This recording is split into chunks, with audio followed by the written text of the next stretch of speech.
Baik-baik bila berjalan, jangan sampai terpijak duri.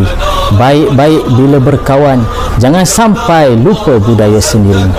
Warisan Melayu itu budaya, jiwa Melayu itu agama.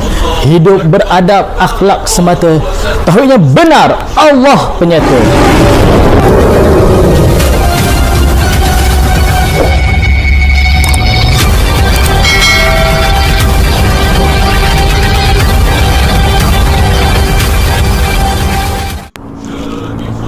Kebenaran yang selama ini tersimpan akhirnya terbuka jua bagi mereka yang mencari titik penyatuan.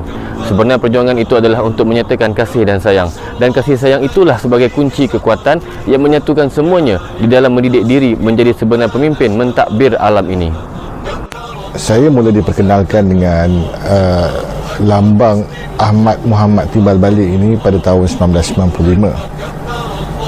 Pada ketika itu saya menyertai sebuah persatuan silat, iaitu Persatuan Seni Silat Cekak Malaysia, di bawah kepimpinan yang mulia almarhum Tuan Haji Ishak bin Hitam pada ketika itu.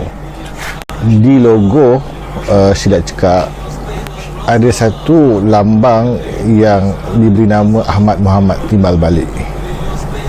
Bila ditanya kepada pengamal-pengamal silat cekak pada ketika itu, semuanya menjawab dengan sama, iaitu logo itu bermaksud asuhan rohani dan jasmani.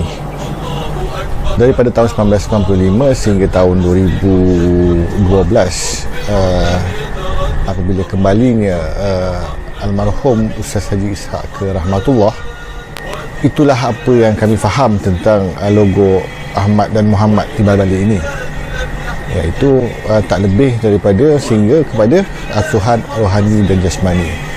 Cuma pada ketika itu kita bertanya-tanya, apakah maksud sebenarnya asuhan rohani dan jasmani itu sendiri? Sekitar tahun 2015 saya mula diberi faham tentang maksud sebenar asuhan rohani dan jasmani itu sendiri, iaitu yang melibatkan Muhammad Timbal Balik ataupun Muhammad bertangkuk. Jadi apakah sebenarnya maksud asuhan rohani dan jasmani? Jika kita lihat kepada maksud kata-kata tersebut, kita nampak ada 3 elemen di situ. Yang pertama sekali adalah asuhan, yang keduanya rohani, dan yang ketiganya jasmani. Ketiga-tiga elemen inilah yang membentuk sebenarnya maksud Muhammad Timbal Balik itu sendiri. Kalau kita tengok dari belakang, pertama sekali adalah jasmani, yang bermaksud jasad kita. Apa kena-mengena jasad kita dengan Muhammad? Allah berfirman, aku ciptakan manusia itu dengan sebaik-baik kejadian. Kalau tadi kita bercerita tentang elemen jasmani, kemudian kita perlu juga memahami apakah itu rohani, yang menghidupkan kita, yang membuatkan jantung kita berdetak setiap masa, yang mengalirkan darah ke seluruh badan kita, dan mengasingkan juga udara, air dan makanan yang lalu ikut satu rongga yang sama. Jadi kedua-dua yang ini bertimbal balik untuk membentuk diri kita. Jadi ada satu elemen lagi, iaitu apakah maksudnya asuhan. Maksud asuhan dalam makna Ahmad Muhammad Timbal Balik pada silat cekak, logo silat cekak itu sendiri adalah mengasuh diri kita memahami bahawasanya kita cuma menempel sedar diri, iaitu maksudnya asuhan. Kita mengasuh diri kita memahami bahawasanya kita tak punya apa, kita hanya duduk dalam penyaksian sahaja, tidak ada kuasa. Sebab itu Muhammad Rasulullah SAW bersabda, la haula wa la quwata illa billah. Tidak ada daya upaya kita ni selain daripada daya upaya Allah. Kerana itu kata ulama-ulama dulu, tanpa Muhammad siapalah kita.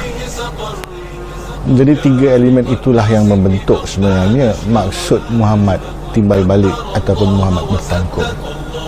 Dia bukan satu perkara untuk dibangga-banggakan. Itu adalah tempat yang perlu kita tuju sebagai Muslim kalau betul-betul kalau benar nak menjadi mukmin. Sekiranya benar ingin menjadi orang mukmin, itulah tempat yang kita perlu lalu. Itulah tempat duduknya wali-wali Allah ataupun digelar ahlillah. Sebab itu kalau kita tengok dalam buah mata pelajaran silat cekak, kesemua buah mata pelajaran silat cekak itu bermula dengan 3 pergerakan menjadi satu pergerakan, 3 gerak menjadi satu gerak yang satu, untuk mengajar kita, asuh diri kita bahawasanya hanya menyaksikan dengan tunduk. Sebagai satu contoh, dalam silat cekak ada satu buah yang dinamakan buah kuntau kiri, ataupun nama gelaran lain bagi buah itu dinamakan buah zikir dalam gerak, di mana bila pengamal silat cekak bergerak dan mengambil buah itu, maka ia akan membentuk kalimah Allah pada jasad si pengamal. Kerana kata-kata Almarhum Ustaz Hanafi, pengasas silat cekak, sebenar ahli silat cekak itu adalah ahlillah.